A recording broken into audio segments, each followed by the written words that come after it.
സമസ്തയുടെ പ്രസിഡന്റ് സയ്യിദ് മുഹമ്മദ് ജിഫ്രി മുത്തുക്കോയ തങ്ങൾ തമിഴ്നാട്ടിലെ നാഗർകോവിൽ വെച്ച് തുടങ്ങി നമ്മുടെ മംഗലാപുരത്തെ അഡ്യാപുരം കണ്ണൂർ എന്ന പേര് തോന്നുന്നു, അഡ്യാർ കണ്ണൂർ, അവിടെ സമാപിച്ച ശതാബ്ദി സന്ദേശ യാത്ര, സമസ്ത കേരള ജംഇയ്യത്തുൽ പ്രസിഡന്റ് തന്നെ നേതൃത്വം കൊടുക്കുന്ന യാത്ര.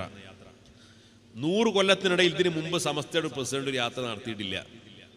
ഒക്കെ പോഷക സംഘടനകളൊക്കെ ചെറിയ ചെറിയ യാത്രയൊക്കെ നടത്താറുണ്ടായിരുന്നു.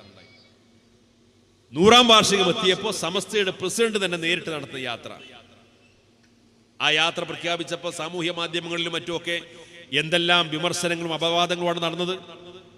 ആ യാത്ര വിജയിക്കൂല, ആ യാത്രക്ക് ആളുണ്ടാവില്ല, ആ യാത്രയുടെ സ്വീകരണം നമ്മൾ മാറി നിൽക്കും, അങ്ങോട്ടാക്കും ഇങ്ങോട്ടാക്കും എന്നൊക്കെ പറഞ്ഞ് പല രീതിയിൽ ആശയക്കുഴപ്പമുണ്ടാക്കാൻ ശ്രമിച്ചു. എന്താ സംഭവിച്ചത്?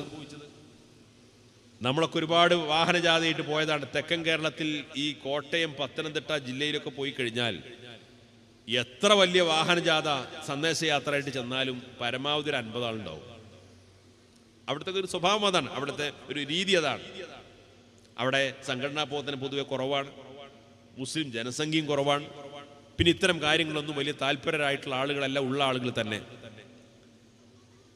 അപ്പോ നമ്മുടെ സന്ദേശയാത്രയുമായി ബന്ധപ്പെട്ട ചർച്ചകളിലൊക്കെ പലരും അഭിപ്രായം പറഞ്ഞു, ഇത് സമസ്ത പ്രസിഡന്റ് നയിക്കുന്ന യാത്രയാണ്, എല്ലാവരും ശ്രദ്ധിക്കുന്ന യാത്രയാണ്, എല്ലാ മാധ്യമങ്ങളും പൂർണ്ണമായി ഈ യാത്ര നിരീക്ഷിച്ചുകൊണ്ടിരിക്കുന്ന സമയമാണ്. അപ്പൊ ഈ കോട്ടയം, പത്തനംതിട്ട പോലുള്ള സ്ഥലങ്ങളിലൊന്നും ആ യാത്ര പോവേണ്ട, നമുക്ക് തിരുവനന്തപുരം കഴിഞ്ഞാൽ, കൊല്ലം കഴിഞ്ഞാൽ പിന്നെ നേരെ ആലപ്പുഴ വന്ന് പിന്നെ എറണാകുളം വന്ന് അങ്ങനെ ഇതേപോലെ ചെറിയ ചെറിയ ജില്ലകളൊക്കെ ഒഴിവാക്കാം എന്ന് പറഞ്ഞു. നമ്മുടെ ഉസ്താദുമാര് പുഞ്ചിരിച്ചുകൊണ്ട് പറഞ്ഞു, ഇത് സമസ്തയല്ലേ, അതൊക്കെ അള്ളാഹു വിജയിപ്പിക്കും. ആ യാത്ര തുടങ്ങി. ഓരോ ജില്ലകൾ പിന്നിട്ട് ഓരോ സ്വീകരണ കേന്ദ്രങ്ങൾ കടന്നു ചെല്ലുമ്പോഴും ഓരോ പോയിന്റുകളിലും ആയിരക്കണക്കിന് ആളുകൾ വർദ്ധിച്ചു വരുന്ന കാഴ്ചയാണ് യാത്രയിൽ കണ്ടത്. ഒരു ഗംഭീരമായ, ജനങ്ങളെ പിടിച്ചുലച്ചുകൊണ്ട് എല്ലാവരെയും അറിയിച്ചുകൊണ്ട് വിളംബരം ചെയ്യുന്ന ഒരു ശതാബ്ദി സന്ദേശയാത്ര ഗംഭീരമായി സമാപിച്ചു. അതിനുശേഷം ഈ ഇടവേളകളിൽ നമ്മുടെ നാടൊട്ടുക്കും വ്യാപകമായ പ്രചാരണ പരിപാടികളും സന്ദേശങ്ങളും ഒക്കെ നടന്നുകൊണ്ടിരിക്കുകയാണ്. ഇനി അടുത്ത 4 മുതൽ 8 വരെ എന്നാണൊക്കെ നോട്ടീസ് അടിച്ചിട്ടുള്ളത്. പക്ഷേ ഈ പറഞ്ഞിടത്തോളം ഈ ജനുവരി 31 മുതൽ കുനിയ സജീവമാകാൻ പോവുകയാണ്. ഈ ജനുവരി 31 മുതൽ അവിടെ എക്സിബിഷനും മറ്റു പല പരിപാടികളും ആരംഭിക്കാൻ പോവുകയാണ്. ദീർഘമായ 8-10 ദിവസം സമസ്ത കേരള ജംഇയ്യത്തുൽ പോഷക സംഘടനകളുടെയും പ്രവർത്തകരെ സംബന്ധിച്ചിടത്തോളം ഒരു ജീവിതത്തിൽ ഏറ്റവും വലിയൊരു പെരുന്നാൾ ആഘോഷമാണ്. കാരണം ഇത് അള്ളാഹു നൽകുന്ന വലിയൊരു തൗഫീഖാണ്.